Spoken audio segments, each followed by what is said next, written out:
brothers who are just regular brothers. These two brothers. But let's get back to the brothers. They have a strong bond. It's two brothers and they're gonna. It's called Two Brothers. Two Brothers. It's just called Two Brothers. All right, 3, 2, 1. Let's jam. Yo, what's up? Y'all back at it again. What's up? How y'all feeling? I'm feeling good about you as well. Good. All right, now that all those boring greetings are done and out of the way, we've already established that I'm doing good, you're doing good, Thunder's doing good. All right, we can get into the podcast. You know, it's the Two Brothers podcast. You know, you got your one and only agent, quadruple O0. Just add a zero every episode. Exactly. It's going to be like Agent 0 to the 12th power. Hey, once we get there, we'll get there. You know, that's what it's going to be like. In there like swimwear. Exactly. All right, you know, we're on episode 36. We're talking about misused quotes. Right, episode 57. Episode 532. Episode 3829. Episode 1. Yeah. Episode 1, yeah. Episode over 9,000. Episode 9002. You know, we're back at it again. Episode 42069. Hey, back at it again with them white vans. You know what's funny about this? Daniel. You know what's funny about this? I think this is legitimately episode 7. Yeah. So this is 6-7. Like, we could make a 6-7 joke out of that. This is the thing. We're going to date this podcast. Yeah, most definitely. I mean, it was dated in the first episode. Yeah. So when people check back at this 5-10 years from now, they'll be like, what are they talking about? Like, you'll have to Google it. You'll have to look at the year and be like, November 2025. It's like, oh, okay. No. Just some random obscure meme. Exactly. From a decade ago. But you know, we back at it again. We're still here. We're still rolling. We're still rocking it. In this episode, we're talking about misused quotes. All right. Everybody's been using these quotes in their day-to-day lives all the time, but we're gonna hunker down. We're gonna really understand it. We're gonna really dive deep into these quotes, really pull them out, really understand their fullness, because everybody's only using partial quotes. We're gonna get the full quotes. We don't got a lot of them, just 8 of them, but each one, it has a lot of real good depth and juiciness to it. We're gonna really string it out, wring it out. Yeah, some philosophical heft. Exactly. You know, we're gonna put it in a pasta. We're gonna eat it up real good. As the kids would say, we're gonna be cooking it up. We're gonna cook it and we're gonna eat it. As the kids would say, we're gonna cook and we're gonna eat. Right. I don't know what those means, but hey, that's what we're gonna do about it. Right. So we're gonna rock it. Cooking.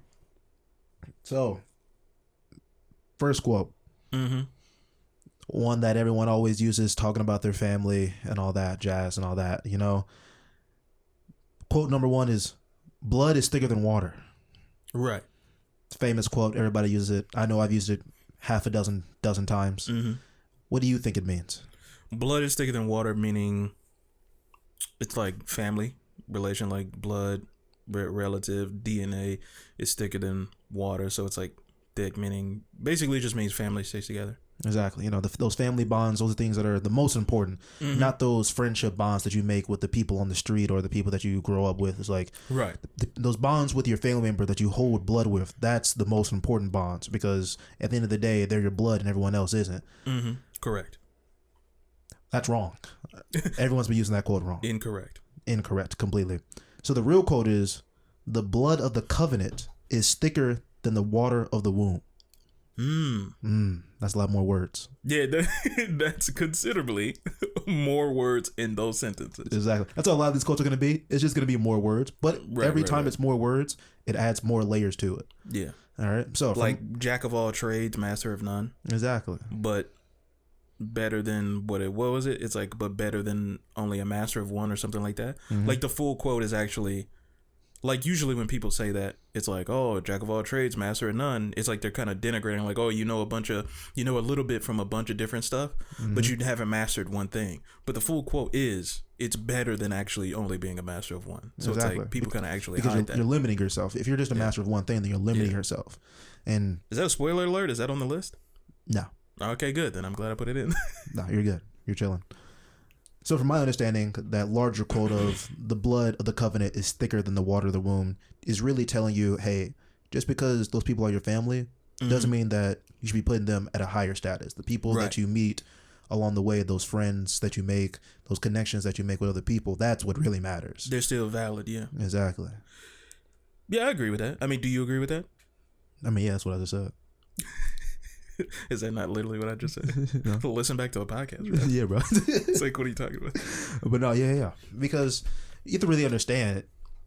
Just because the people that you are, the family that you're born into, doesn't mean that you have to put them to the highest value. Because there are a lot of people who are born into very shitty families, very terrible families, and they have to deal with that.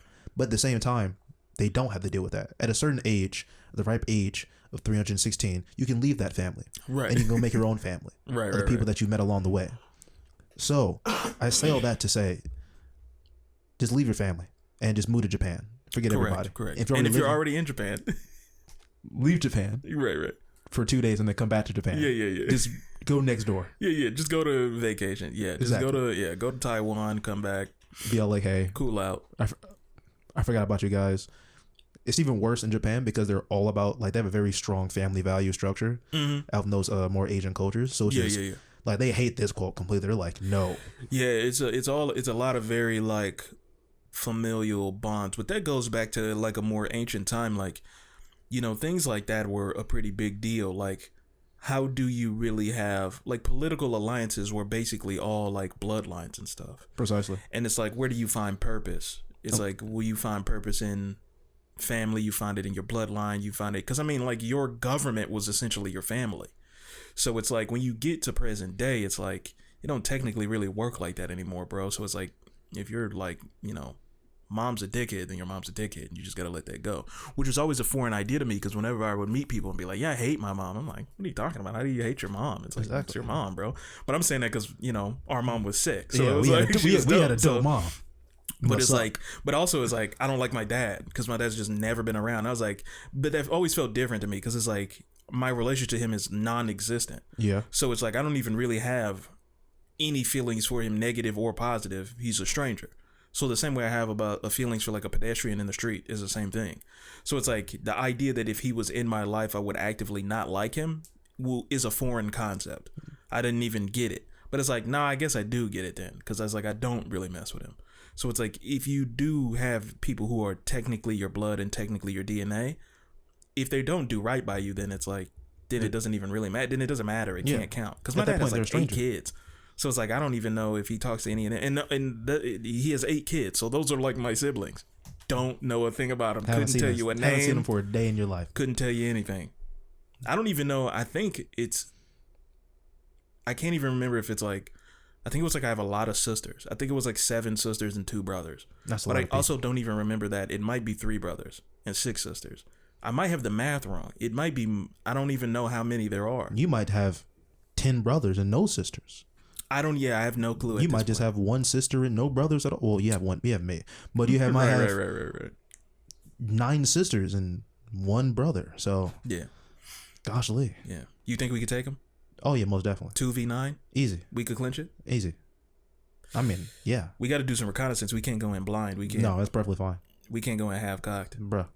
2 feet to the chest. That's putting most people down. We putting belt to ass. I'm putting 2 feet to chest every single time. Yeah, we pull out the Krav Maga, pull out the Salat. Put a little bit of taijutsu up in there. Not the taijutsu. Don't let me get a little bit of genjutsu on them, bro. Put them in a genjutsu. I'll put them in a genjutsu real quick. Mageki Sharingan. That's all I'm saying. Work. They're not ready for it. Not the Tsukiyomi. Bruh. I'm telling you, they're not ready for it. They're not. All right, we're gonna roll it to the next one. Quote number 2. Great minds think alike. Mm-hmm. What do you think about that? Great minds think alike, meaning that there is some sort of like common denominator with intelligence. Exactly. So I was thinking the same thing. You know, people who come to the same conclusion, they must be right. Because if 8 people get to the same answer, that answer must be correct. Because why are 8 people getting to the exact same answer? Right. No, like if it was wrong, somebody should be all like, "Yo, it's probably wrong." Well, usually when something like that happens, it just means that there's something wrong with whatever experiment they're doing. Like the parameters of that experiment are just flawed. Exactly. So, to the rest of the quote. Mm-hmm. Great minds think alike, and fools somely differ. Now, to me, that quote just means some people that are smart, they stick together. Mm-hmm. But then those dumb people, they also stick together. So if hey people got the wrong answer, that don't mean everybody's smart. That mean everybody dumb.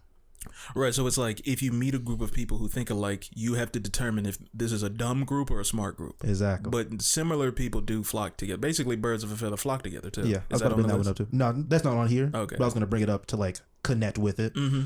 But yes, birds of a feather flock together. I'm pretty sure there's more to that as well. Yeah. I think of that also about like just morality too. Of just like whenever I hear people say like, you need to hold people or your people accountable or hold your friends accountable, and it's like, well, yeah, of course, but it's like, but you don't do that. And it's like, nah, I think people, if you meet a group of people, and it's like whatever number 5-10 people, right, and one of those people is a particularly bad person. Usually you do see that person get called out and get held accountable for their actions. If you don't, and they all ride for him, it's like, okay, we already explained it, like birds of a feather flock together, great minds think alike. Bad minds also think alike. So it's like, yeah, if that guy's a piece of shit and then all his friends are on his side, then it's like, yeah, that's a group of people who are a piece of shit. That doesn't mean everyone on earth are pieces of shit. It's like, exactly. It's like, yeah, that's a bad group of people. It's like, cool. So the next time you see another group of people, even if they look similar to that group of people, it's safe to say that you never know. I mean, I had a friend in high school for a brief period of time, and then we had a falling out just because he was just kind of a jerk. And then a guy who went to that school previously, who left for a semester or like for a full year, he came back. And then it was basically like he left, and I'm like the new character that showed up in the new season, and he just like left and went on a hiatus and came back, and it was just like a new character, and everyone's like, oh yeah, we've known this guy since middle school, and I'm like, it's like weird. So anyway, he comes back, and me and him hit it off, and we become like best friends. And then the guy that I stopped being friends with, he used to be childhood friends with him, but he was being scanned. He was being fake, like, and he was like, he owed dude money and was like laughing and wouldn't pay him back. And it was like, he was just sitting with him and being common out. And I'm sitting there like, yeah, bro, this is what we fell out. Cause you're like, you're being weird, bro. We're trying to be cool with you. And we just like, pay this man his money back, bro. Even if you couldn't pay it back, don't be a dickhead about it. At least be like, yeah, sorry, bro. Like I had a summer job, but now I don't. And like, I'll pay you back when I get the money. And it's like, if this nigga paid him the $20 back 2 years later, like he would be like, thanks, bro, or like whatever, like next time we go hang out, you ordered the pizza or whatever. It's like but it's like he had to be like a cocky asshole about it. It's like, I think the thing is, I think that dude, man, I think he just made a lot of bad decisions. It's like I harbored a lot against him for a long period of time, but then, like I said, that was high school. I was like fucking 17. It's like I'm a grown man now, so it's like I'm just kind of over that, holding on to like beef or whatever. But I think he was probably just genuinely embarrassed. Oh, he probably was. And instead of being like, hey, sorry, I got you next time, he was just embarrassed that he couldn't pay him back. So he's like, I guess I'll just be a cocky asshole to like save face. And it's like, trying to save face in that type of way is just always going to make you seem like the bad guy. It's always going to put you in a bad situation. Yeah. Because at the end of the day, trying to save but at the same time, it's hard to really like get on them, because I have to remember that once you're at that age, the only thing you care about is those moments at that point in time.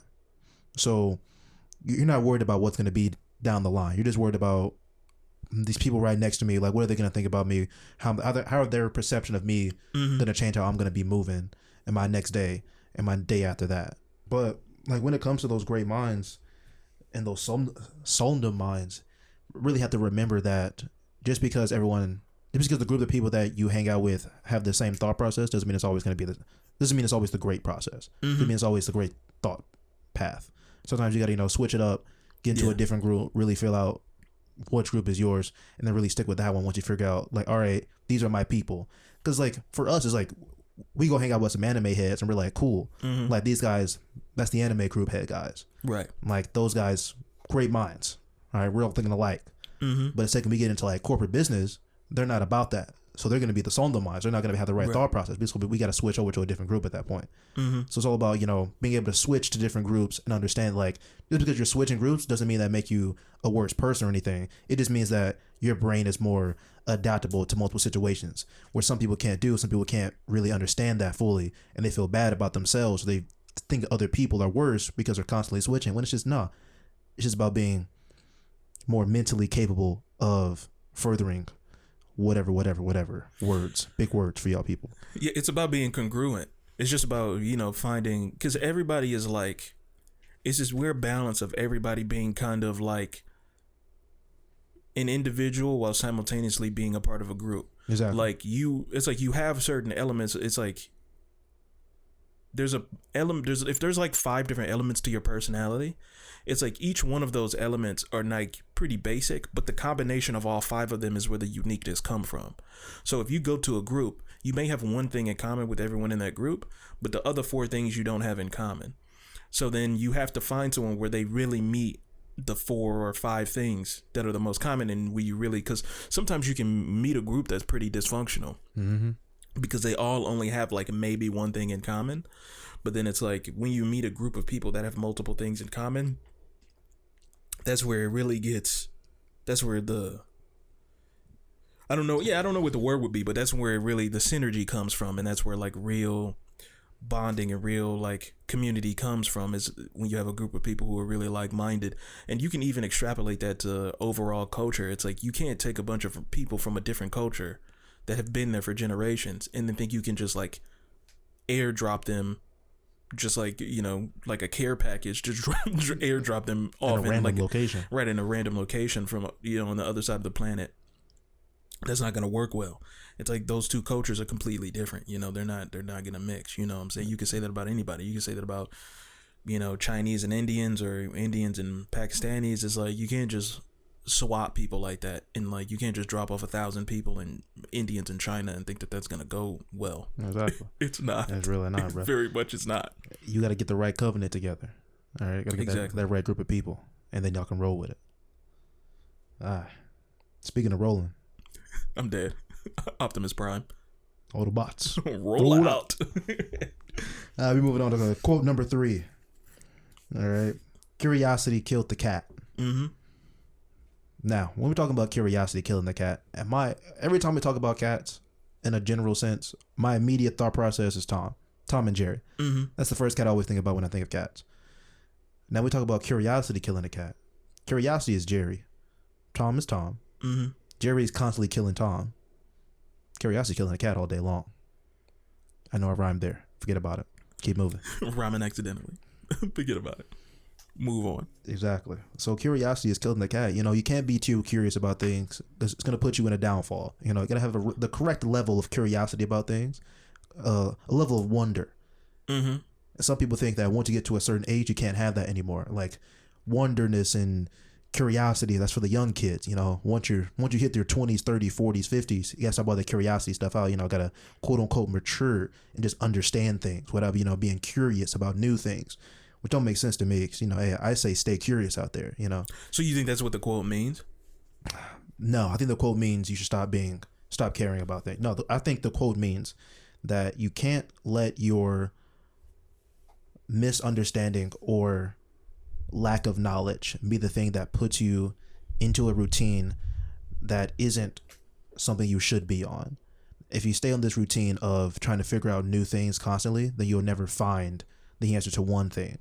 And then you'll always be, quote unquote, killing yourself trying to figure out the answer to a question while also asking 30 more questions. Mm-hmm. That's what I think it means. So it's a lack of focus and a lack of dedication. Exactly.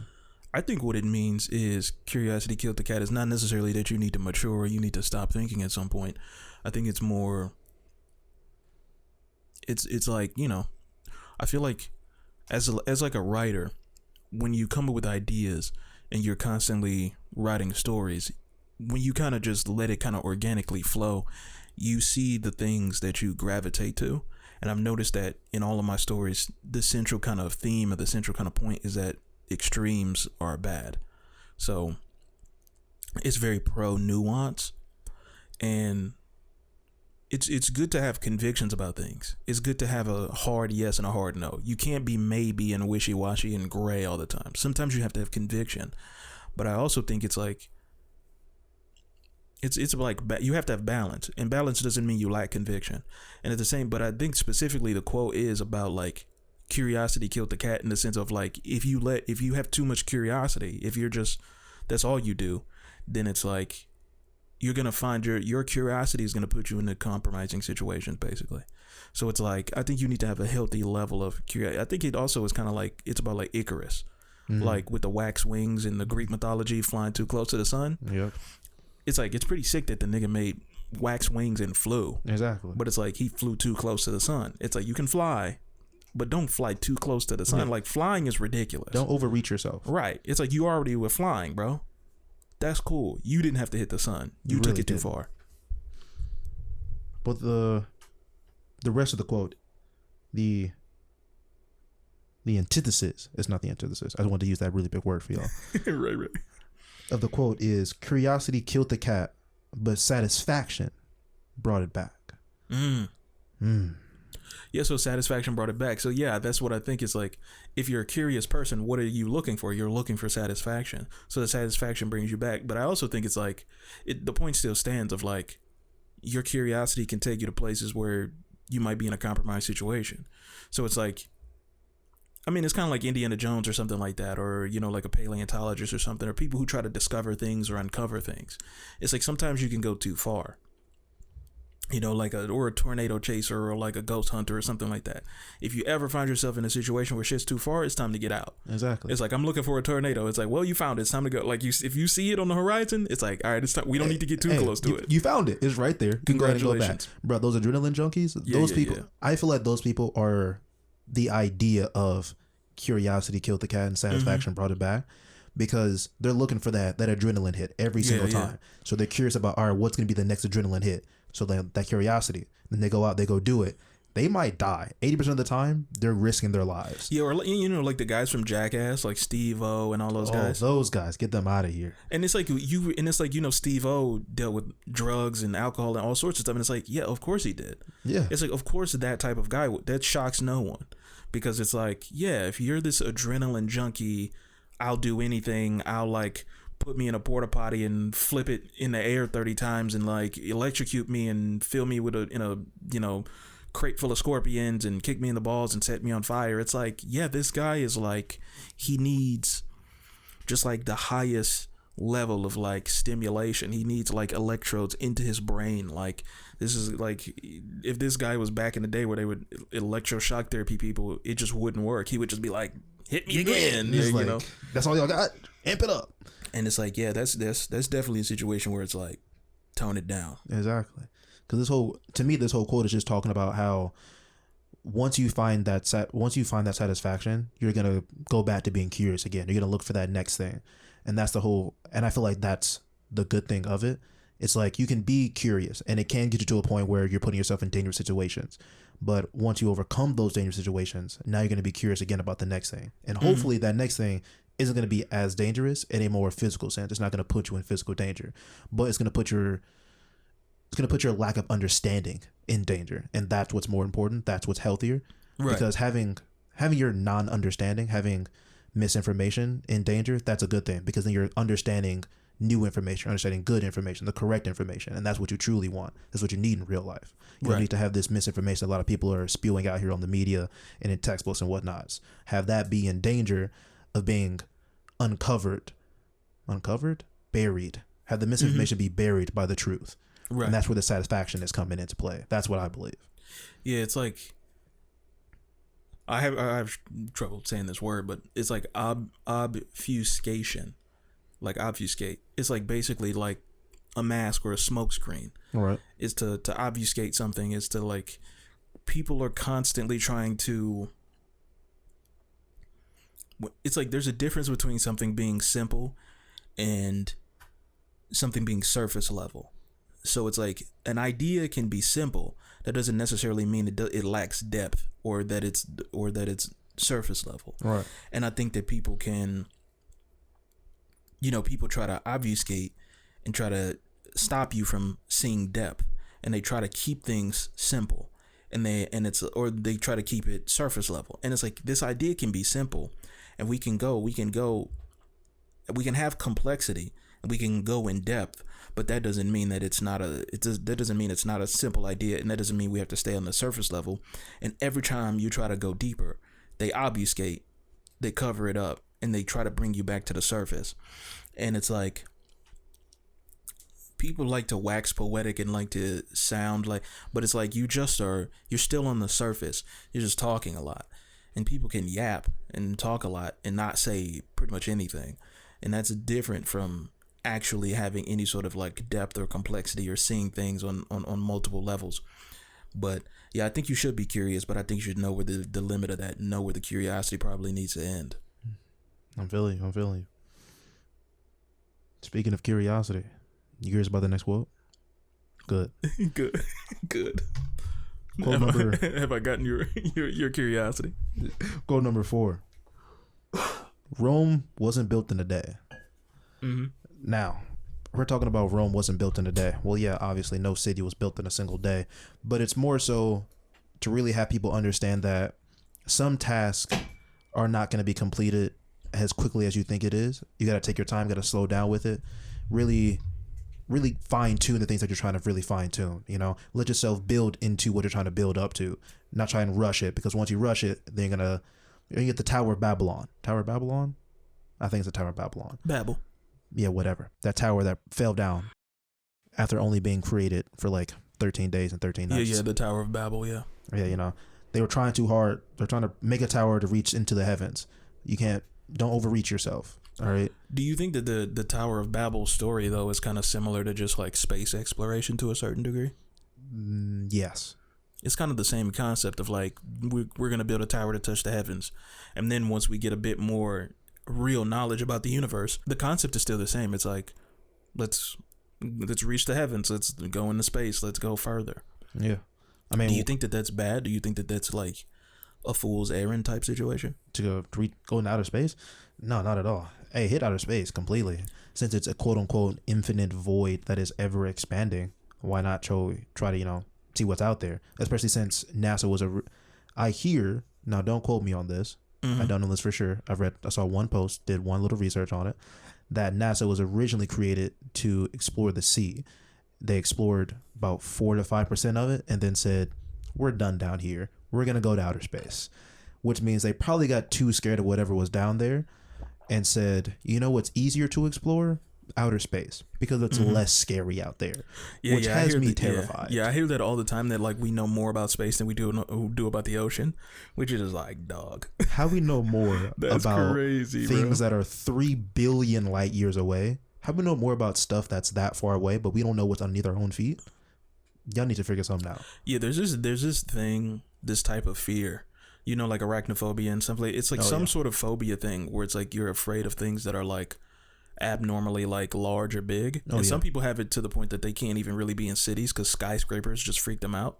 But yeah, the idea of like, I don't know, it's like sometimes if you watch a giant monster movie like Godzilla or something like that, it's like just the way they shoot it isn't very scary.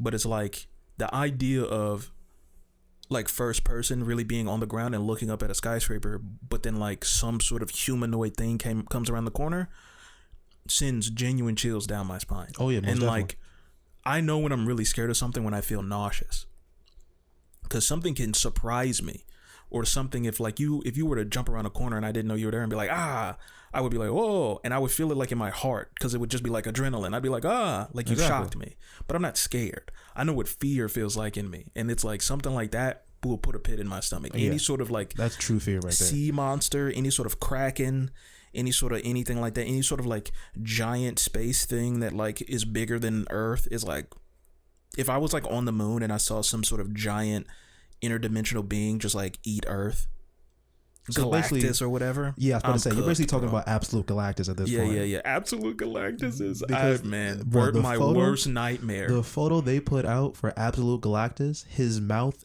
engulfing the Earth 30 times over. Yeah. I saw that picture. I was like, no way, bro. Get out of here. Stop it, bro. Get out. But it's like, but I think specifically though, Rome wasn't built in a day. Yeah, to your point, what I think that means is Rome was this metropolis, this like powerhouse of like modern progression. So I think that the point was nothing of like value or substance or anything that reaches a certain level of height, you know, it's anything worthwhile is you're not going to do quickly, right? So in any endeavor, if you're, you know, an athlete, it's like, don't expect to win your championship on your rookie year, right? It's like it takes time to do that. Everybody took time to do that. It took Jordan time to do that. It took, Kobe time to do that. They didn't just show up rookie year, rookie season, win a championship on their own strength. And it's like shit, like you'll see a movie and it'll always happen that some kid joins the JV team and then they win their first championship. It's like you're going to lose 3 years and win the last one. Exactly. It's like, or win the third one and then lose the fourth one or whatever. And it's like, nothing of value happens quickly. And it's like, unless you sell your soul to the devil. Right. Then that's yeah. Then you get 10 years of just absolute bliss. Yeah. Then you're just cheesing for 10 years. Exactly. But after those 10 years, it's gonna come due. Them hellhounds gonna come for you. Oh yeah, you're cooked, brother. Sayonara. Hey, but I hope you have an angel blade in the cult. Right. Dual wielding. Hey, that's what I'm saying. But I hope you have your rib cage, sigiled by the angels, because they're coming for you. Yeah, but I think that that's more kind of what that means of like Rome wasn't built in a day, of like nothing important comes quickly. It's gonna take time. And it's like, I am like genuinely fascinated with the idea of like the fall of Rome and the fall of civilization and the fall of like, once you reach a certain height, what took Rome out was like internal instability, and it's like when you reach a certain level of like decadent, like I don't know, like America like peaked in the 90s, and it's like ever since then, it's like once like it's almost like, not even joking, it's like once 9/11 hit, it was like downhill. Yeah. It was just like bullshit after bullshit after that. And it's like, just the stock market in 2008, we were kids then, it didn't even mean shit to us then, but it's hitting us, and it's now hitting us now. Even 9/11, I mean, what was I? How old was I? Fucking 6? Yeah. 7. No, you have been 7. No, and this is the thing, that's not a joke. I was like 6 or 7. No, you were 7 because I was 1. Right, because I am 6 years older than you. I was born in 93, you were born in 2000. Exactly. So in 2001, I was like 6, 7. No, you were 7. I was definitely 7. You were 7. But wait, was I 7? No, yes, you were 7. Because my birthday's in December. Yeah, you were 7. Right. Rome wasn't built in a day. All right, so the whole quote. Mm-hmm. Rome was not built in a day, but it was burnt in one. I'm saying one more time for the people in the back. Rome, say it again, was not built in a day, but it was burnt in one. Now, if you're really thinking about that, real deeply, that means that you gotta take time to really build things up. But just because you took the time to build it up doesn't mean it can't be taken down in a single moment. Mm-hmm. So you gotta value those times that you have with it. All right, don't let one negative thing take your entire process down, because one negative thing can easily take it down. Got to stay with it. Got to stick with it. It also kind of means just like, that's just like the nature of life, the nature of existence and reality, is that it's very difficult to get really good positive things, but it's also like creating is hard, and creating anything of value is hard and difficult and takes time, but destroying is easy. You can destroy shit in a day. Exactly. Right? Like you can take years to build Rome, but you can burn Rome down very quickly. And so it's like, it's a cautionary tale about how fragile things are, or just anything in life. Is like you can be a pro athlete and get cancer, and that's it. Whole career's gone right there. I mean, everything's gone. Speaks towards how you can maneuver and structure your own life as an individual. Like you said, being a creator is a lot difficult, but being a destroyer is a lot easier. Mm-hmm. How, if you looked at it in comic book ways, like Star Wars, like light side and dark side, Yoda's always talking about how it's easy to fall into the dark side with those emotions and everything. It takes dedication and patience to really be part of the light side, really be someone of goodness, of creation, while destroying things it's easy to fall into that. It's easy to just step onto that side. And Batman has once said it before on multiple occasions: if I cross that line, I don't know if I'll be able to come back.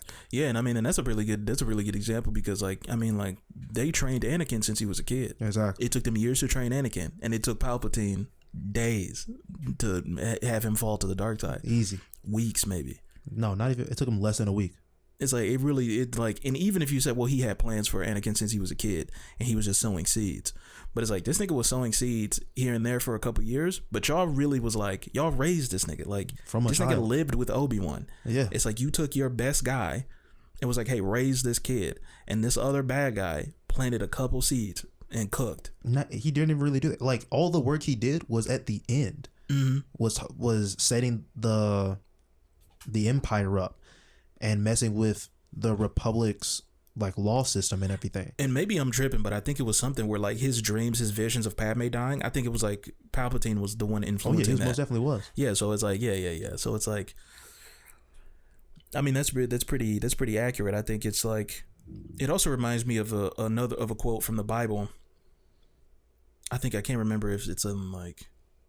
I'm pretty sure it's Luke 17, chapter 3. But it's like, it's something. It's like a sky. It's one of the walker might walk upon the sky. right. A skywalker might walk upon the sky when he's walking to the sky. Got it. Amen. I can't remember which one. It was like, it was one of the like John or Peter or Paul or some shit like that, but not the Beatles, but. But no, it was like the quote is to those who have everything more will be given, and to those who have nothing more will be taken. And that quote to me is very specific because just the quote itself, it insinuates and kind of recognizes that you might not, as an immutable part of the universe, things are being taken and things are being given. Like people might think that life is maybe random and it's chaotic, which on some level it definitely is, but it's like the physical action of something being given and the physical action of something being taken. Like, it's not just like, oh, that guy got that thing, like that thing fell in his lap. It's like, no, he took that. Exactly. And it's like, he put in the work to take that away from someone else. And it's like, in order to be a giver, you have to be a taker. Yeah. Because if we were to just imagine this like boxes, right? If you're in your house and you have no boxes, you have nothing to give. So if you're like, oh, I have nothing, but I'm going to be a giver, the only thing you can give is of yourself. So you're just taking pieces off of yourself. But if you're a taker, where you're like, I'm not giving anybody anything, and you just take, now you got a house full of boxes, you just take boxes and take boxes. Now at your leisure, when you feel like it, now you can give. Yeah. Oh, I got tons of boxes. Here you go. Oh man, I'll pay you back. I'll give you 2 boxes. I'll give you 2 smaller boxes later. Don't even worry about it. I gave you that. Right? And then you go and get more boxes. So you'll always have boxes, and you can give your boxes out whenever you feel. So you can only be a giver if you're already a taker. Exactly. But some people are only takers and never give. And then so it's like, so I don't know. It's just like the idea that takers take and givers give. It's like that's just like the nature of life. And it's almost like people are waiting to be given something. And it's like, nah, man, you have to take, bro. You can't just sit back and only be a receiver. And it's like, that's not how it, it's like, that's what I'm saying. It's give and take. It's not receive. It's like, to those who have everything, more will be given. And to those who have nothing, more will be taken. So it's like, to those who have everything, more will be given. So it's like, you already have everything. Why are you getting shit when you already, right? Yeah. So it's like, there's nothing in that quote that's about being a receiver, about sitting back doing nothing and just getting shit and just receiving shit. That's not how it works. Not in the slightest. And those who have nothing, more will be taken. So you don't have shit and people will take from you. So it's like, you better start taking. So it's like, lock in, bro. Hey, but you better start. But it also is like, you should be alert though. It's like, oh, it's like niggas out here taking. So it's like, don't get taken. Don't get taken for a ride, because niggas will take from you. Hey, there's not just one Taken movie. There's 3 of them. So hey, might be a 4th. Hey, you better stop yourself from getting taken and start taking some off. Speaking of taking, number 5. Quote number 5. The ends justify the means. Now, when we're talking about the ends justify the means, we hear that a lot when it comes to, at least I do, the majority of the time, is the bad guys in comic books, movies, TV shows, where they cross the line because they want to do the right thing in the long term.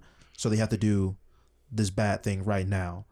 They have to, in most cases, it's, I have to kill these people now to save these other people later. The whole idea of killing 6 now will save 1 billion later. Mm-hmm. That whole idea. Yeah, 1 life for 1 million, yeah. Exactly. So the ends justify the means. I believe it's all about how you got to do the bad thing now to make sure the good thing is done later on down the line. That's what I'm feeling. Mm-hmm. What's the full quote? Full quote, number 5. One must, it's actually completely different. They've actually changed it around completely. One must consider the final result, which is basically coming into play that is, in my understanding, it's a completely different quote. They've changed the idea of the final result being like that end part, that whatever you do, you have to understand like what's the end goal of it. So one must consider the final result is just basically saying that you have to understand what's going to be on down the line. Like that's the most important thing. Whatever gets you to that point in time, it doesn't matter. It's all about the final result. Getting that, if we're talking about it in school, whatever gets you to that A+, like that's what matters. If you got to lie, you got to cheat, you got to steal the test results, whatever, to make sure you get that A+, so you can play on the basketball team, so you can get that scholarship, so you can get to college, so you can get to the NBA, because you know that that's the final result. If you got to cheat right now to get there, that's what you got to do to get there.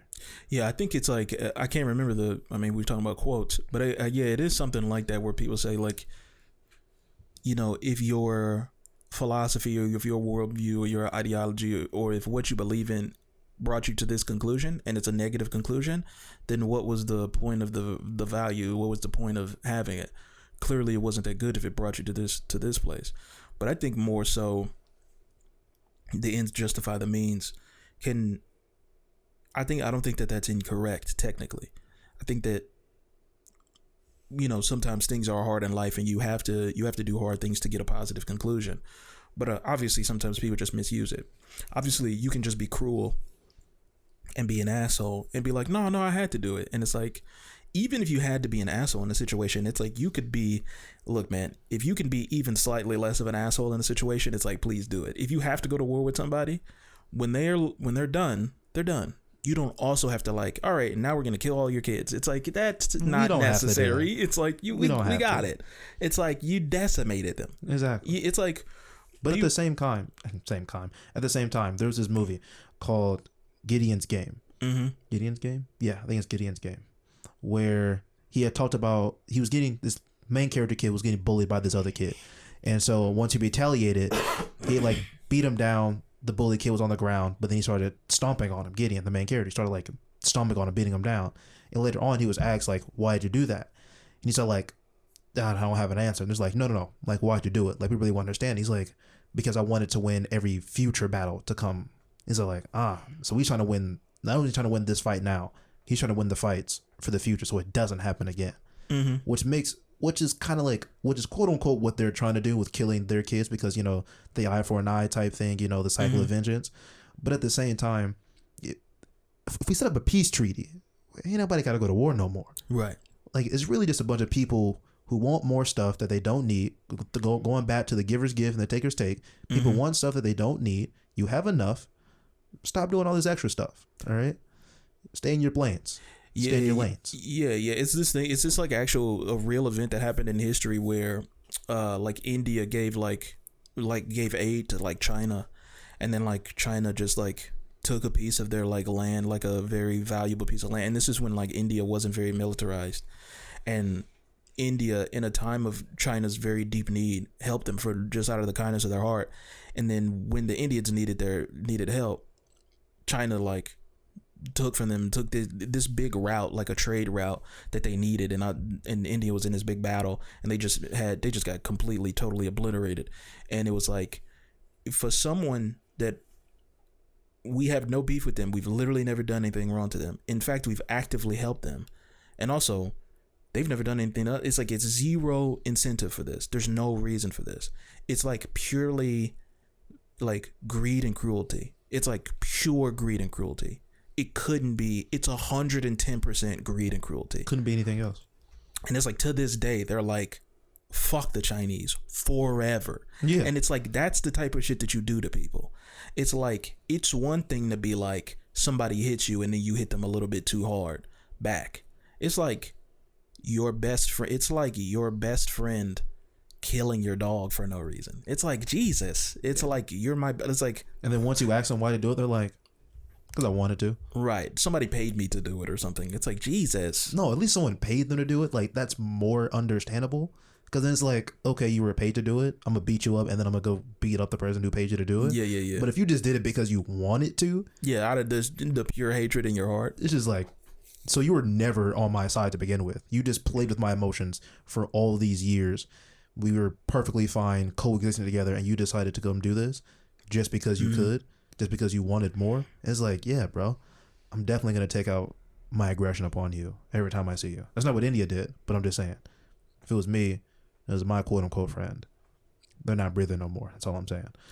Yeah, no, I think, but I agree with that. I think it's like, it's like even like take an example of like you saw The Walking Dead, right? Yeah, yeah. But it's like, you know, the character Negan. Oh, yeah, I know Negan. So it's like, That's if you're the leader of a group of people and your people get attacked and you meet the people who attacked you and you're like, all right, well, I'm going to execute like 2 of your people and then now you work for me. It's like, y'all killed like 50 of my niggas. It's like, that's pretty reasonable. It's like, I could just turn the ground to glass and just completely obliterate all of you. Exactly. I have the manpower, I have the fire, I have the weapons to do it. I could eviscerate all of you in a blink of an eye. Honestly, I could have did it and not met you. I could have just sent my guys to do it and you would have never met me and known what hit you. And I could have just eviscerated you and everything. And even now that I'm here, I could make this worse. It's like, from our perspective watching the show, him brutally beating 2 dudes with a baseball bat seems really bad. But it's like, from his perspective, it's like, even in the context of the situation, it's like, I've talked to people about this. In the context of, first of all, there's an apocalypse. There's no resources. It's like, people are like, well, he has women as like his wives or whatever. That's purely voluntary. He says, if you don't want to, you can join my military or you can work. And then it's like, and he only gives this option to women, obviously, but he's like, there are women in his military. Yeah. There are women high up in his military. There are female leaders in he has a female general. Exactly. So it's like more than one too. 2 of his like right hand people are like women that are fully like fighting the dead or like fighting like people in his military. So it's like, his wives are like, I don't want to work and I don't want to go to war. It's like, cool. You don't get to not do anything. You don't get to sit in a corner. So it's like, all right, you can be my wife. And they're like, okay. And then they're mad about that. Then they're like, I don't like being his wife. You don't like shit. You don't like anything. All right. If you don't want to be his wife, pick up a gun. It's like, pick up a machete. It's like, you're on the front lines now. It's like, bro, it's like, you don't really have a lot of options here. So it's like, he didn't force him. It's like, well, he forced this guy. It's like his wife or whatever. First of all, that was not in the show. That's not his idea. His wife, this dude, his wife and his like wife's little sister stole like medicine and like blood because this chick is like anemic or something. Yeah. They then, upon their escape, kill like 3 people and like get more people killed looking for them, like getting killed by the dead. And then the girl still dies. She gets killed by a zombie anyway. So the girl they were trying to save still dies. And then the medicine gets destroyed. So you show back up here. We got a bunch of dead people looking for you. The girl you left with died anyway, which she wouldn't have died if she stayed here, which he was fully intended for. He wants his people to survive. He does not just killing his people left and right for no reason. Exactly. He wanted that girl to live. And then you come back here, the 2 of you, empty-handed. The girl's dead, people dead, the medicine's gone. It's like, I should just execute both of you right now and move on. But it's like, to show for yourself. But he's like, all right, and then so the wife is the one who's like, all right, I'll marry you. But you have to spare his life. And it's like, all right, bet, I'll marry you and I have to put a hot iron on his face, but I won't kill him. So the hot iron hurts, obviously, and fucks him up. But there's no permanent physical damage. It's not like he's in excruciating pain forever. Yeah. His face is just half melted, which sucks. But you're not dead and you didn't lose an eye or a hand. It's like, it's like, it could be worse. You can still work. It's like, there has to be, this is the thing, there has to be consequences and there has to be checks and balances. It's not his fault you live in an apocalypse. There's no one's living in the Ritz-Carlton here. Right. It's like, no one's living La Vida Loca. It's like, we have enemies and we have flesh-eating monsters. This is the closest to a decent life any of us are getting. It's like, I'm the leader, so yeah, I get the best shit. Sorry, dog. I get the best shit. I'm the leader. You can't do this without me. Sorry. His entire structure is the same thing as normal society. If you're a grown woman and you don't want to go to work and you don't want to join the military or you don't want to do some hard shit, marry a rich guy and you can chill. But then don't be in his mansion complaining. Yeah. It's like, then get a job. What are you talking about? Like, if you do not like the like, and that doesn't even just go towards women, that goes towards every person in a general sense. If you don't like the position that you're in, then you just switch it up. All right, you just move on to the next thing, into something that you do want to do, something that you will like. Because at the end of the day, I mean, in that situation, yeah, you quote unquote have a gun pointed to your head, as in the zombies are gonna get you, or, I mean, yeah, because if you can just leave the compound and just never come back, no one's gonna go after you because no one cares that much. It's like when you're in the group, you're in the group. But like if you decide to leave the group, no one's gonna force you to come back. So it's just like the metaphorical gun to your head are the zombies that will easily take you out without remorse and without care, and without hesitation. So your only other option is to stay. And if you don't want to be a wife, then you be a worker. Yeah, even if it was even if it was something less fantastical, even if it was just like, I don't know, like Earth, just we went through another ice age or something, or something like that, or it was just like there are chaotic storms everywhere, and there's only a handful of areas on Earth that human beings can live. It creates this kind of natural kind of element you have to deal with that is outside. So everyone's like, oh, Negan's such a bad guy, but it's like, it's not his fault there are zombies. It's not his fault that it's an ice age or there's storms or whatever. That it's like there's a problem we all have to kind of naturally deal with. And it's the same thing with like life. It's like if there's a famine, it's like then that's not any human's fault that there's a famine. Right. So when you're like, well, we all need food, you should give everybody food equally. There's not enough food. It's not my fault that there's not enough food. You know, I didn't do that. You know, it's not his fault that there are zombies everywhere. So it's like he's not the one in power here when it comes to creating zombies and having them take over the world. It's and people were just like that. with the medicine of like, oh yeah, he wouldn't give that girl the medicine. They only have a limited amount of medicine. He can't give everyone all of the medicine, because then they'd be out of it, and most people would only last a few minutes, and then some people would. It's like people are still gonna die. Exactly. It's like you can't just be like, it's like you can't just throw candy and be like, here, all the medicine. Oh, all the medicine's gone. Guess we're all dead now. Guess like, you know, it's like COVID comes through and like a pandemic comes through and everybody's dead now because we used all the fucking antibiotics. And everybody's obliterated now. It's like. I just don't understand. People are just like, he should have just been a nice guy. He should have just been good in the most vague general sense. He should have just been nice to everybody and good to everybody. And it's like they would have burned through their resources and then they would have all died. It's like, it would have been a very what you're talking about short couple of seasons he would have been in. Right. He should have just been nice to Rick and them. It's like, if let's say he was less of an asshole before Rick and them showed up. So when Rick and them showed up, they're like, oh yeah, this is Negan. He's kind of a hard ass business guy, but he's not like killing people or whatever, and he's not like strong arming us or whatever. They're like, all right, let's talk to him. He's a hard guy. All right, I can negotiate. I can kind of go. You know, we both got some like tough energy, and I can negotiate with him. And so even if that were the case, it's like it would still be a challenge. It would still be something and it's like, in real life, previous allies still end up enemies when harsh conditions show up like that. Exactly. When food is scarce, you'll fight a war over potatoes, even if last week you were allies. So it's like there's only a certain level of like, if you have to act in your own self-interest, it's gonna get to a point where like you can't be a squeaky clean nice guy and everything. It's like that's just not how life works. So it's like the problem with the character in the show of Negan, and just metaphorically of like, if you're in any type of scenario or situation like this, he was too cruel. He did take it too far in twisting the knife. If you are a leader and you need subordinates, you are a flesh and blood man at the end of the day. What's stopping your people from slitting your throat in your sleep? You need to have that tyrannical control. You need to have that power. His group were a group of like assholes. None of these people, he can't have a group. Rick and his group were a family. They liked each other.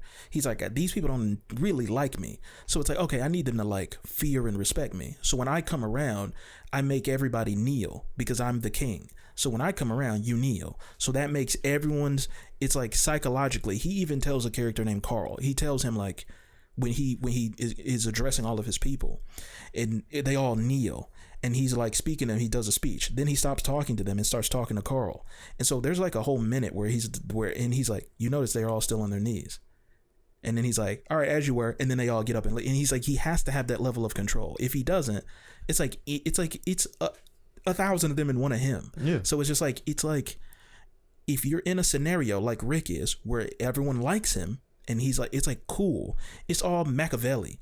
It's like, is it better to be feared or loved? It's like, it would be great to be both feared and have a certain level of respect. That's like, the fear is the respect, and then but they also love you because you do right by them. But Negan kept making that point, and in the show, people kept being like, "Thank you, Negan. God bless you, Negan." It's like it's like his people loved him and like respected and feared him. Like he had it balanced out. I have a group of assholes. I need them to be in line. He had it. It's like, I'm not you, Rick. This isn't my family. These people don't like me or love me. It's like, so then what else? It's like, when they get hungry, I can't just be like a chill guy that like helps them out, because then they'll revolt. So it's like, you get out of line, I'll beat your head in with this baseball bat. So there has to be that. But also, you're hungry, I fed you and your family. So it's like, oh, he feeds me and my family. So it's like, if I see somebody get out of line and get their head cracked, then I'm like, hey, that nigga fed my family. If you pissed him off, it's like, that's not my fault. He's like, why are you pissing off the nigga that feeds families? Hey, let that old saying, bro. Don't bite the hand that feeds you. Exactly. Hey, speaking of power. Right. And biting hands. Quote number 6. Power corrupts absolute. Power corrupts absolute. Power corrupts absolutely. Probably saying it wrong. There's a comma somewhere in there. Let me try one more time. No, it's like absolute power corrupts and like, wait, what is it? Power corrupts and absolute power corrupts absolutely. There we go. There it is. Is that the full quote? No, that's the partial quote. Oh, okay. Basically just saying power's going to take you over once you get too much of it, from my understanding. It's too much of it's the same word over and over again, basically. Yeah. It's too much of that. But the full quote: power tends to corrupt. Absolute power corrupts absolutely. There's more different words in there. Right. That's better. It gets more specific. It really does. So when we're talking about power tends to corrupt, it's just talking like, take that first part.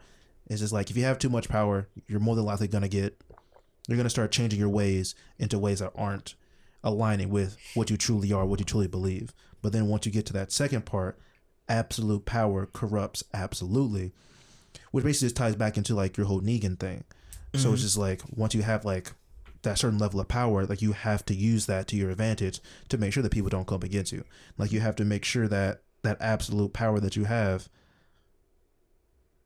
keeps you in line, keeps other people in line, because that absolute power is going to take you over. So either you don't gain absolute power to where then it corrupts you, or you attain it and let it corrupt you, which basically also just throws back to The Dark Knight when he's talking about Harvey Dent. No, Harvey Dent said it about The Dark Knight. You either live long enough to see yourself become... No, yeah. You either die a hero or live long enough to see yourself become the villain, or something like that. No, that was it. That was verbatim. So it just goes back to like, you either have to allow yourself to gain power, and then, but not too much of it, but you gain enough of it to where you feel that you're still in line with your ideas, and then run with that until you peter off and then you die, or you constantly allow yourself to grow and gain power until you let that power take you over completely. And then once again, you allow that power to take you over to the dark side. Yeah, I think it's like you said, like power tends to corrupt, and then absolute power corrupts absolutely. So it's like, if you are, but I mean, yeah, it's like the difference between a president and a king. Yeah. You can have a corrupt president, but you only got that nigga for 4 to 8 years. But like, you're a king. Oh, you just get to rule your whole life. It's like, look at Putin. Oh yeah, I'm President Putin. It's like, but you've been president for like 30 years. Yeah, you ain't president. It's like, so you're the king. You're king. You're the Putin. dictator. So it's like, that's the thing. Yeah, like, you know, you look at, you know, Xi Jinping or whatever, the boy Xiaoling. I'm just fucking just messing with him. Yo, but it's tank. like, Tank. I mean, that's a communist regime. I mean, like, you look at China, that's communism. So it's just like, that's a complete totalitarian like rule. So it's like, you don't get opinions and shit like that. It's like, you do what bro say. And yeah, it's like, so yeah, if you have absolute power, it's like, you are absolutely corrupted. It's like, I can understand in scenarios and situations where, you know, that might be like something like martial law, right? Yeah. Like, people will say, well, technically, since martial law is a part of American or even like Western government at all.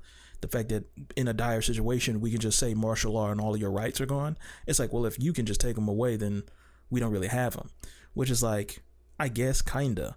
But it's like, that doesn't make any sense. It's like somebody was like, if you don't pay your bills, like, they'll just take your house. And it's like, so you're not really free. It's like, well, I mean, like, you can't not pay your bill. It's like in order to have things, and not even have a physical thing, but have access to things, it's like you have to, you gotta pay in some way, right, shape, you or have to form. pay in some way.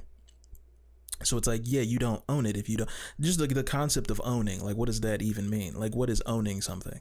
It's like, it's all about the situation you find yourself in, and it's all about the scenario. If you're in a dire situation, if you're in a famine, if it's zombies, if there's ice age, if it's a storm, and it's nothing that any human being did to create it, and there's nothing you can do about it, it's like, okay, what can we do that is going to make sure the least people die?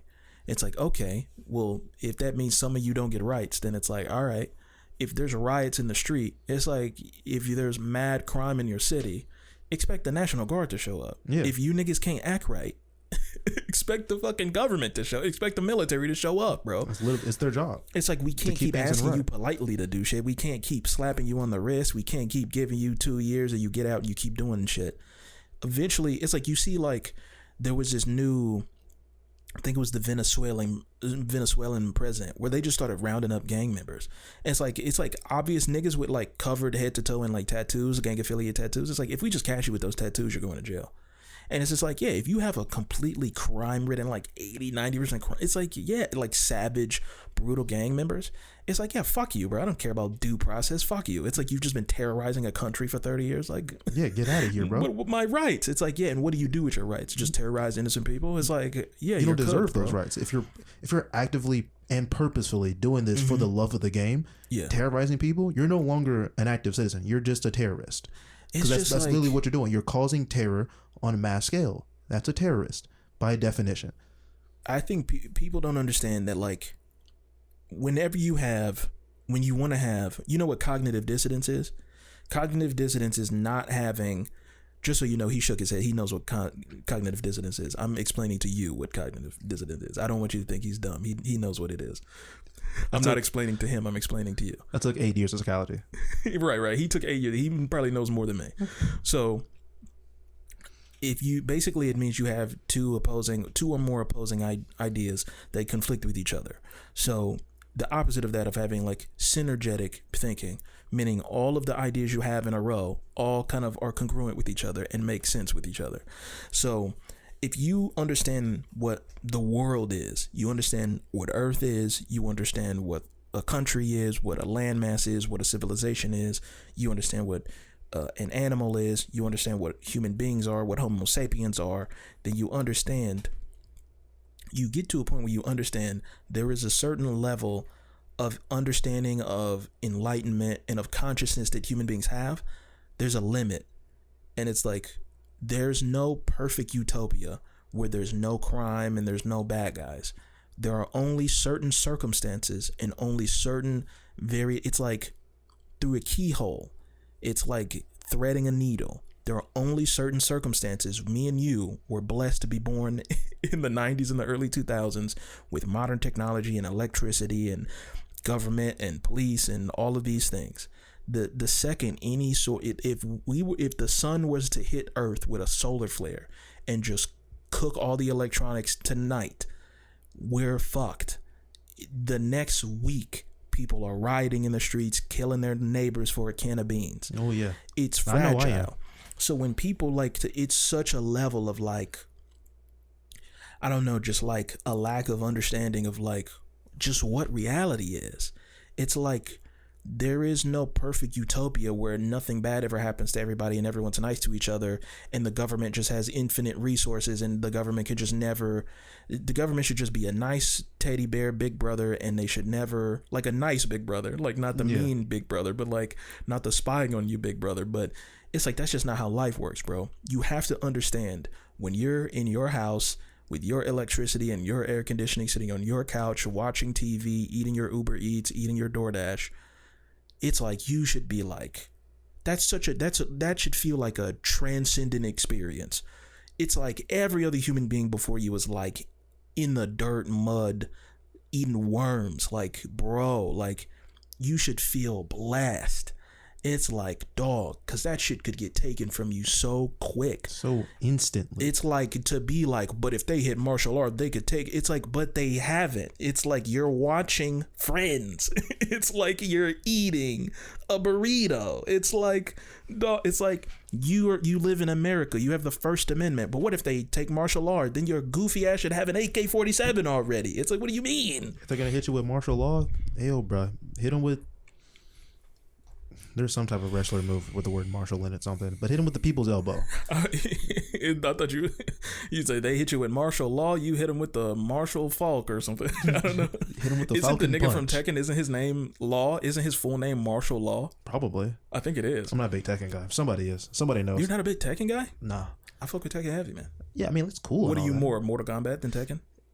If I had to pick between the two, yeah, Mortal Kombat over Tekken. I feel like, I don't know, man. I feel like I like Street Fighter, but I'm not a big Street Fighter guy. Yeah, I'm not a Street Fighter. And I think I'm caught between, I think it's a tie between Mortal Kombat and Tekken. And I feel like I'm afraid to pick Tekken. Because I feel like if I pick Tekken, I'm gonna lose my mind. Because I feel like every time I see Tekken niggas, they are insane. They are. Street Fighter guys are I feel like they're intense, but they're chill. I feel like they're not watching the frame rates. Like Tekken guys are. They are, but it's like cats like Daigo and Lupe. Like Lupe Fiasco's like a Street Fighter guy. Like Street Fighter guys are chill. They're locked in. I don't even want to talk about the sweatiest, the dorkiest have to be Soul Calibur? No. Why am I blanking? I can visually see it, but I can't. I'm forgetting the fucking name. Smash? Yeah, Smash Brothers. I'm just seeing the level. And I'm seeing Mario and all the characters, and I'm like, why am I missing the name? Yeah, like Smash Bros guys have to be the sweatiest, smelliest, dorkiest guys. I can't stand those guys. But Tekken dudes, I think, are like, they're worse than Smash. They have to be they're insane. They are. Like they have a full King players. Get out of here, bro. Bro, no. Tekken guys will buy their own like little joy. And I say little very loosely because it's the size of a briefcase joystick, so they could play it as if it's the arcade game. Picking up the sticks. And it's just like truly picking up the sticks. I'm just like, it's not that serious, dog. But for some people, it is because they get into tournaments, they win money. Understandable. They bring their own sticks to the tournament. But bro, we're chilling at the crib. You don't need to go that far. Don't bring your sticks out. If I'm at the crib and I got a controller and you bring out the sticks, never mind. I'm punching you in the face. I'm punching you in the face and then I'm breaking it. And then I'm telling you to get out. Let's just play Call of Duty, bro. Let's just play Gran Turismo or some shit. No, because it's going to be like, oh no, I can play it on this too. I'm hitting you. No, I'm most definitely putting 4 fingers and a thumb to your jaw. And then 10 toes on your chest. Yeah, you're getting smacked. And then I'm breaking your little joystick thingy. And then I'm kicking you out of my house. I'm drop kicking you for sure. I'm drop kicking you out of my house. Most definitely. You're getting suplexed out of a window. And I'm going to make you pay for the window, too. It's like, if you pull out sticks in my house, we're just actually going to fight. Because we have to. Because what you're saying is, playing against you with your PS5 joystick is too child's play. I need something a little bit harder. Oh, you need something harder? I need something to really embarrass you in the game. And it's like, oh, okay. Want to talk about embarrassing people. Let's go. If imagine like a guy puts his sticks down and then you just put gloves down. You just put gloves on the table. It's like, you want to fight for real? You want to fight. We can go right now. Of all the fighting game guys, which group of fighting game guys do you think fighting the most in real life? Like actually do like jujitsu? Because I'm thinking it's Street Fighter guys. I feel like it has to be Street Fighter. Is it Street Fighter or Soul Calibur guys? I think Street Fighter. I think Soul Calibur guys. Man, Soul Calibur guys, I think might be the chillest actually. Or it could be Mortal Kombat guys. Actually, because Soul Calibur guys are probably like dead or alive guys. Actually, we can't be, because it's like half of them are just there for the bikini girls. Yeah, they're chilling. They're sipping lemonade, cooling off, bro. Cooling back. No, actually, they're probably not. They're probably doing the most for the jiggle physics. Yeah. So they're moving their characters around the most. Any fighting game that's technically 2D, but they can still the map still moves in 3 dimensions. Yeah, which Tekken does as well. I think once you hit that level, I feel like of like sweat. I feel like I think Soul Calibur guys leave it on the court though.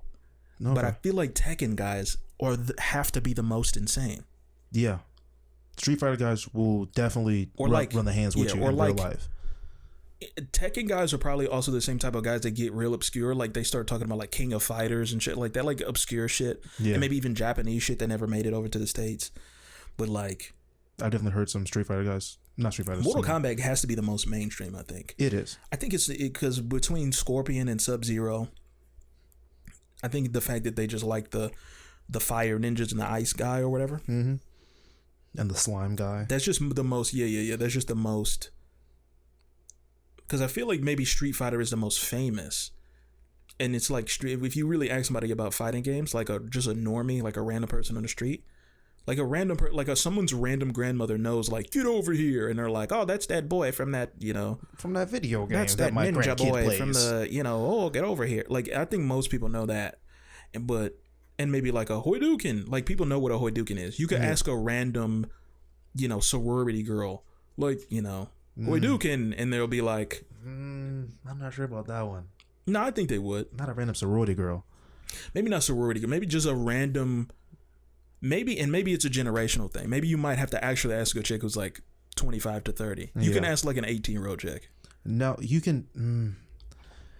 I want to say no, but at the same time, there've been a increase in female video gamers. Right. But most of them are getting like on like Call of Duty and stuff like that. So are they really gaming?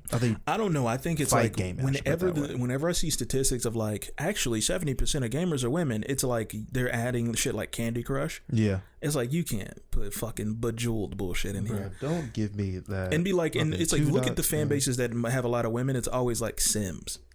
Yeah, a lot of women love Sims. It's like Sims and like every girl. I think even fucking Minecraft is still mostly male dominated. Yeah, it is. Especially now with the Minecraft movie coming out. But what's the other one though? Because chicks like Sims and then it's something else. Sims 2?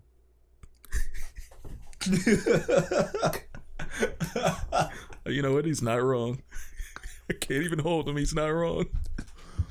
No, it's Sims and like any house or cooking or decorating or just. But also, yeah, like, so, yeah, the cooking type games. Definitely like Cooking Mama type shit. Which are like kind of fun. I'm not going to lie. Those cooking games are pretty fun. You know what it is actually? Any game that's, it's obvious, any game that's cute. But honestly, no, it's like, it's a certain type of like RPGs that chicks like though. Oh, yeah. It's like, chicks get into like League. And it's like they'll get into WoW and stuff like that. They'll still get into stuff like that. Oh, for those of you who don't know, WoW is a World of Warcraft. Niggas know what WoW is. Just for those of you who didn't know in the back, League is a League of Legends. Yeah. Valorant. COD is a Call of Duty. Yeah, chicks will play Valorant but won't play CS:GO. When Valorant is just CS:GO with like, it's just anime CS:GO with superpowers. They'll play Marvel Rivals, but they won't play Overwatch when Marvel Rivals is just a different skin of Overwatch, in my opinion. No, Marvel Rivals is better though. I'm not saying it's not. I'm just saying right. It's a new skin. Yeah. It is like I've never played Marvel Rivals. It's a hero. It's a hero shooter, is what it's called. Yeah. Or like. Yeah. Because it's not. Oh, and like Fortnite, maybe like Fork Knife. Not Fork and Knife, bro. You know what? Did you not? You really didn't mess with Fork Knife? What was it? It was build. You play no build. There was a point though. I was cooking. There was a day. There was a week where I think I was good at Fortnite for 5 minutes. I think you were sleeping. I think you were asleep. I really figured out how to build, and I won some matches. Mm-hmm. I fully like victory for royale and like won some matches and like outbuilded some people. And it was like, it's one of those things. It's that Tekken shit. It was bots. Where like when you gotta be in, it was bots. When you get locked in, it's like it takes everything, bro. And it's like I'm not committed to that. So it's quote number 7. Quote number 7. Quote number 7. Because ain't no way you got that good at Fortnite. At Fork and Knife, bro. Ain't nobody eating out here. No, it's easy. Niggas are starving. Quote number 7. Anything that can go wrong will go wrong. Mm-hmm. I mean, that speaks for itself right there. Yeah. That speaks for itself. If you don't know what that means, pause the video, think about it for 2 seconds, then replay it. We'll give you some time to think about it. Mm-hmm. That's enough time. So anything that can go wrong will go wrong. It's just saying, if it's gonna go wrong, it's gonna go wrong. All right. If you got dominoes set up, someone's gonna knock them down. So make sure you keep an eye on them at all times. All right. The full quote is, if there is more than one way to do a job, and one of those ways will result in a disaster, then somebody will do it that way. Which basically saying there's always multiple options to a situation. Correct. There's never just one option. There's never just two. Mm-hmm. There's always going to be a third, fourth, fifth, sixth, seventh, eighth. And there's definitely also going to be obviously good and bad options. Exactly. And since we live in a universe with infinite options, infinite possibilities, guarantee you there's one where someone's going to do it the dumb way. Mm-hmm. Sometimes that reality is this reality, sometimes a different reality, but if there is a way for someone to do the job incorrectly and make it be a disaster, someone's going to make that choice. Correct. And the infinite cosmos of the universe, someone's making that bad choice. Let's just hope it's not you. Right. I think this goes back to, to those who have everything, more will be given, and to those who have nothing, more will be taken. Because it goes back to that give and take. If something can go wrong, it will go wrong. It's like you do have, life is full of the infinite possibilities. It's full of cause and effect. Like a wind blows on the West Coast, it's gonna hit you. So it's like if you live in the Midwest, we live in Missouri. It's like it's tornado season out here. It's like it's tornadoes out here. It's like you live in the Midwest. It's like you run the chance of your house getting hit with a tornado. You better have some fucking tornado insurance. You better or have it you're on cooked. deck. Don't be surprised. Don't live in Florida and not get the damn hurricane shit Like, come and on be now. confused. It's like you got Don't to be think down about south that. and It's not like think you're finna hit with a flood. where do you want to live at? It's like don't live in California and be like there's a drought and there's wildfires. I can't believe it. What do you mean you can't believe it? You didn't do your research? Of course that shit's gonna happen, bro. So it's like Go to Tennessee. nowhere on earth is like perfect. There's always gonna be some sort of like That's not true. crazy bullshit. This nigga looking for the Garden of Eden. I'm dead. There is a place. There is one place that is perfect. Albuquerque. No. The Bermuda Triangle. I'm dead. Because, hey, all I'm saying is Mm-hmm. people go there and they don't leave. So it must be great. It's gotta be blissful out there. The Bermuda Triangle has to be the Garden of Eden. It has to. It's got to be some sort of portal to some other Because place. people are constantly going there, right. but they never leave, which means they have to be enjoying their time. Because last time I checked, They have to be having fun. everybody I know who leaves somewhere, they go somewhere because they think it's going to be somewhere better. And then they either love it there or they move to somewhere else. People who go to the Bermuda Triangle always go there and then they stay there. They never come back. So clearly, from that evidence, they're doing the right thing. I'm going to the Bermuda Triangle. I'm checking out what they got. Because clearly the Bermuda Triangle got what is up. They know what's up. That's all I'm saying. That's your Garden of Eden right there. Yeah, I can agree with that. I think it's like it's like just life is just like random chaos. It's like entropy. It's like, I mean, you can even think about it with like a car or something like that. Like every time you fix something on a car, something else goes wrong. And it's like the whole ship of Theseus thing. If you're constantly replacing 20-year-old parts, eventually your parts are going to be only like, if you're replacing parts every year, eventually you'll be like, oh, the oldest part is only a 5-year-old part. And eventually it'll get to a decent place. But if you don't do that, you're just going to have a car full of 20-year-old parts that fall, and they'll just all go bad at the same time. Now you got 30 parts to fix. And so it's like, you don't want to let your life get like that. You don't want to let your life just have a bunch of weak points, So it's like you constantly should be attempting to set your life up in a situation where, it's manageable at the very least. You can't perfect anything, but yeah, I think it's like,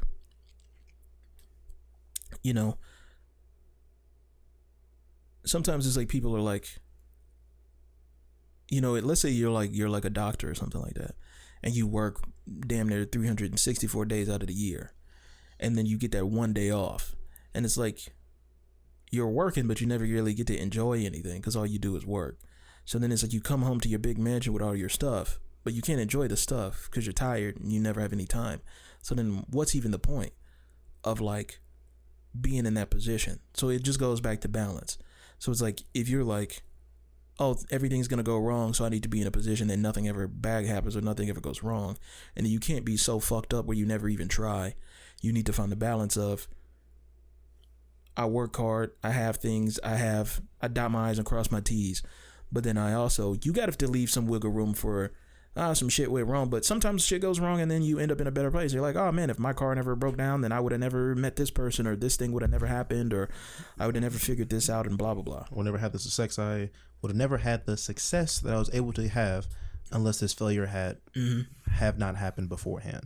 Right. I mean, there's many instances where tons of people were in situations where they had a setback, and because of that quote unquote setback, it propelled them forward. See, this is a video game called Split Second. It's a racing game. And they have this move called, it's not really a move, it's this achievement, quote unquote, that's called Slingshot. It's where, like, if you're in a high position, like second or third, and then you somehow get dropped back down to eighth, and then you jump back up to second or third, they call that a slingshot. Because, yeah, you got dropped back, but because of that drop back, you were able to draft people, get some XP points, and now you're able to have all these other things happen to get you back up into that spot. So it's like, sometimes you got to let that bad thing happen just so it can propel you forward into that good thing.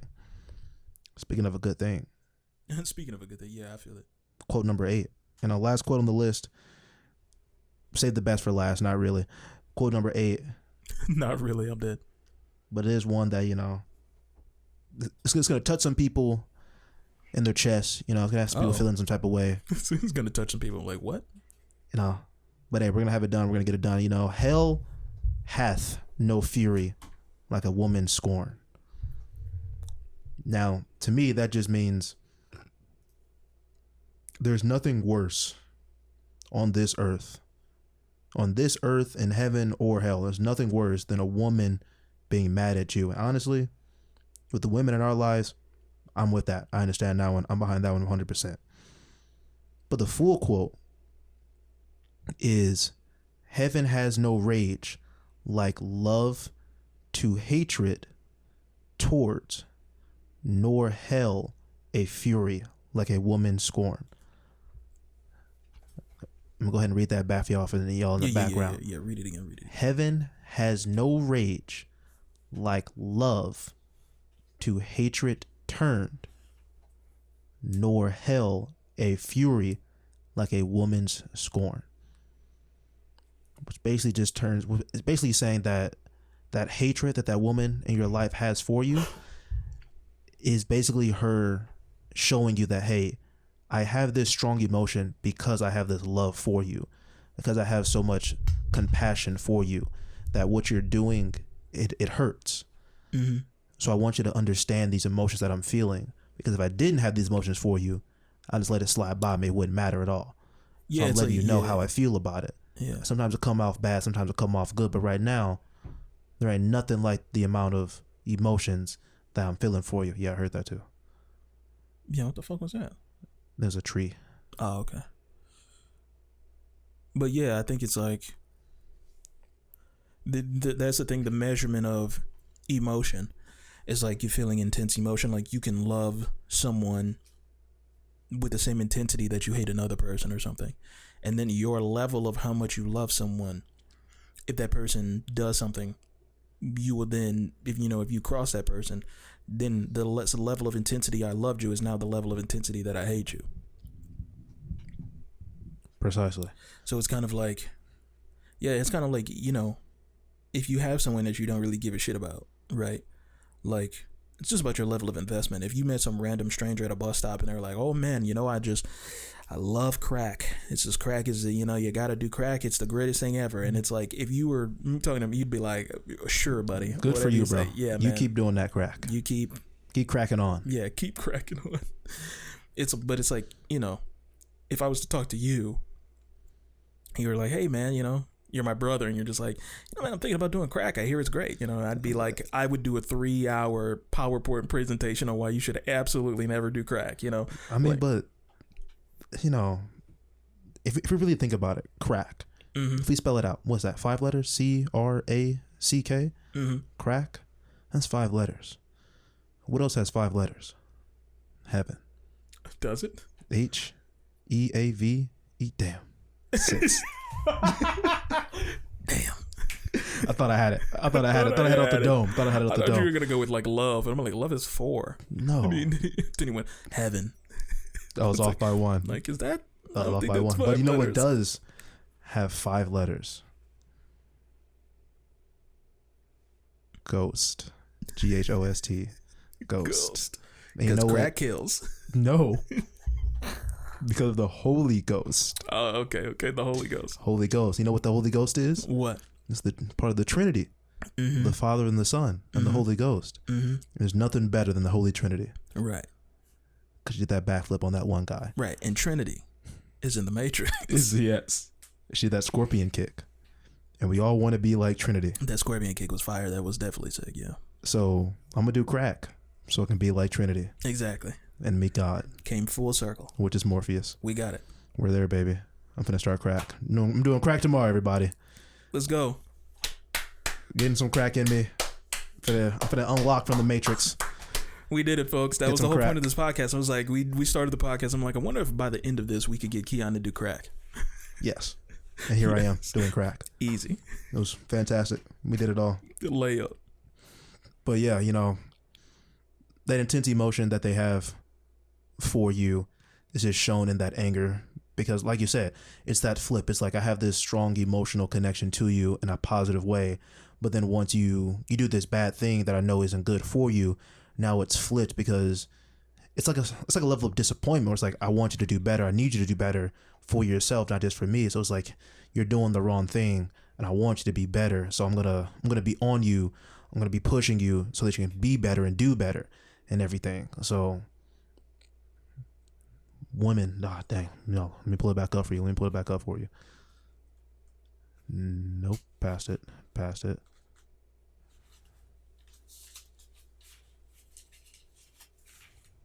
Oh, it's a little ASMR for you on the pod.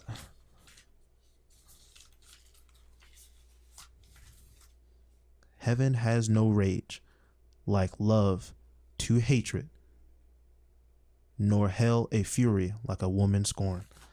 I'm telling you, people, y'all gotta do right. And once you're doing right, you're doing right. And when you're doing right, you ain't doing wrong. That's all I'm saying. But hey, that's all 8 quotes. Wait, what's the 8th quote? The 8th? The last one? That was woman scorned? Yeah. Bet I'll add one to end it off. All right. And it get an odd number, okay. Right. Yeah, like I mean, no, because we had one other one earlier. Yeah, we had a couple. So we're at 9 now. Yeah. Okay. But like assumptions, like assumptions. Assumption is the mother of all failures.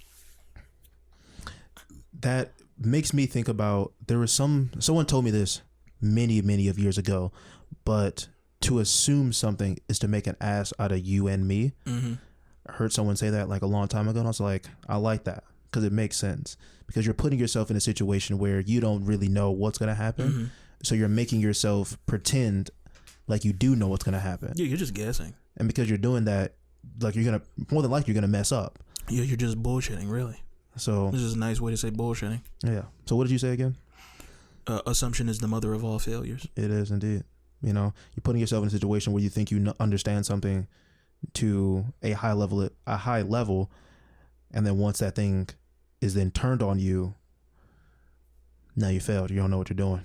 You're lost in the ether at that point. Yeah, I mean, like it's all just about, you either know something or you don't know it, and you gotta try your best to have all the information going in. Even making an educated guess is better than just flying by the seat of your pants and just doing shit. That's what confuses me sometimes when I talk to people. It's like someone can have a like crazy conviction about something, and then you ask them like 2 questions, and then it just crumbles. And it's just like, or you ask someone a question that they don't know the answer to, but it's a very simple question that they should absolutely know the answer to.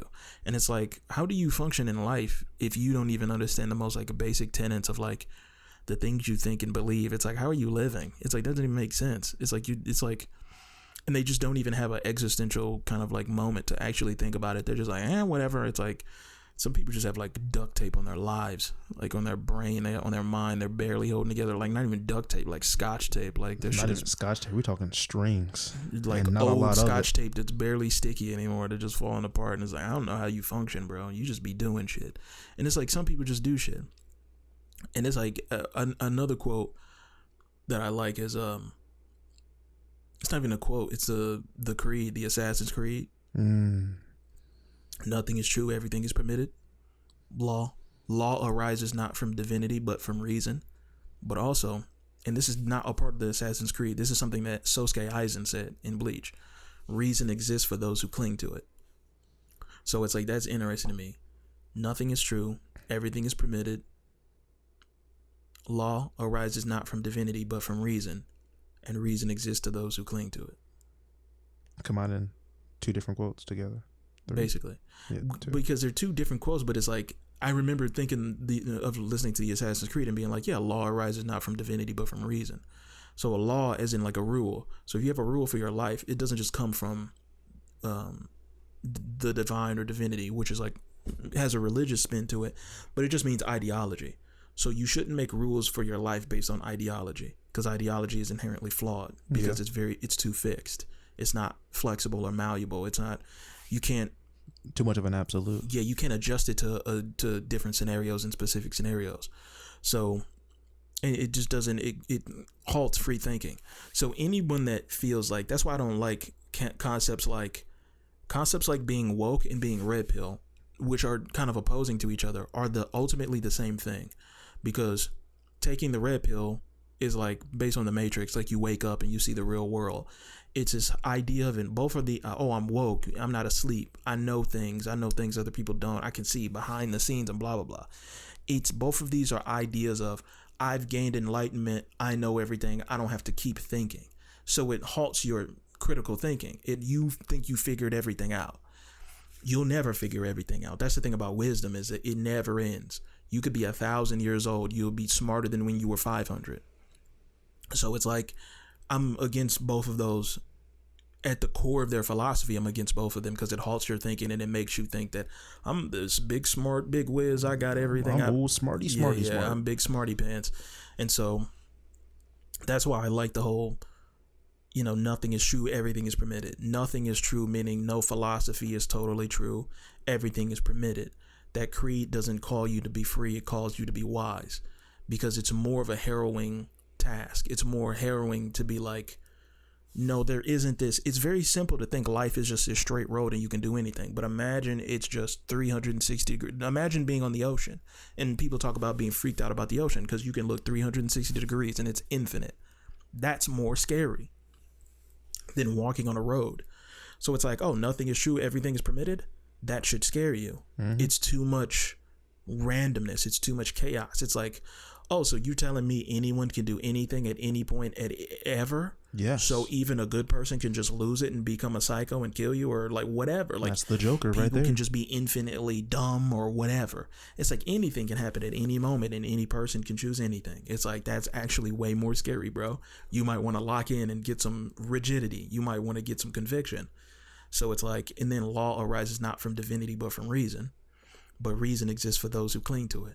So you think you're living your life based off of reason and logic, and you have rules, but some people don't have rules. Some people will just contradict themselves in the same sentence. Mm-hmm. And I'll look people dead in their eyes and be like, that doesn't make sense. And I'll be like, okay.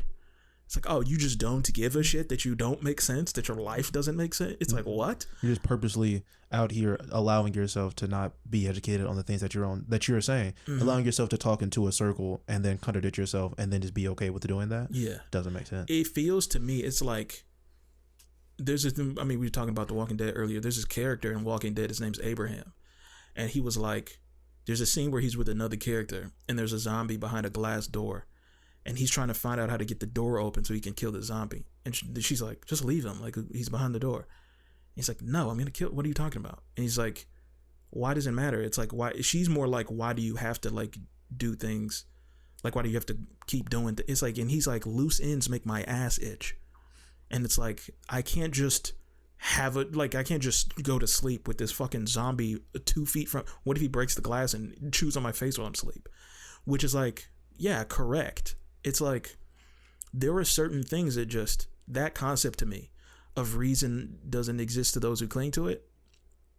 I have to cling to reason because I can't just be out here just with my back open to the enemy or to whatever. It's like that. It's like keeping your back to the wall.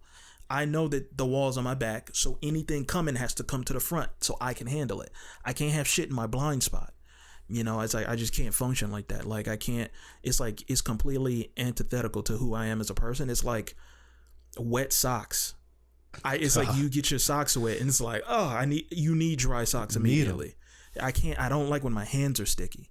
It's like it's like I'll like be eating and my hands will get sticky and I'll like wipe my hands off and then continue eating. It's like, what was even the point of that? It's like, you're not done eating, bro. It's like, but it's just, I can't have my hands covered in fucking mustard and hot sauce. It's like, I gotta get this off and just go back in a little bit drier, a little bit more fresh hands, prepared. Like I gotta go in like some parts of the sandwich aren't covered in sauce. It's like, I don't know, man. I just can't handle it. It's just some shit I can't handle, man.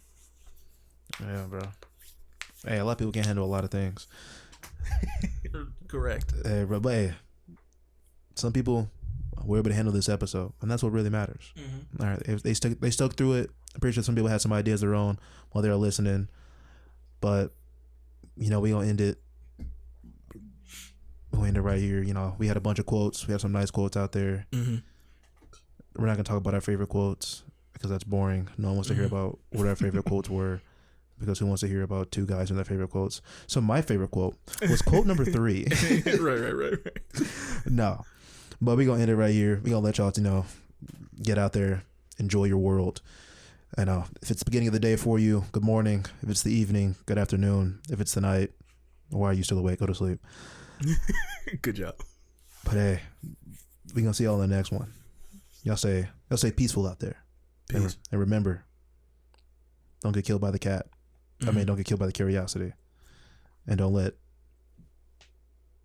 the ends justify the means. Right. Don't let the power take you over completely. Don't let your dreams be dreams. Isn't that a song? Dream, dream, dream, dream, no. dream. I was talking about the Shia LaBeouf reference. Yeah, no.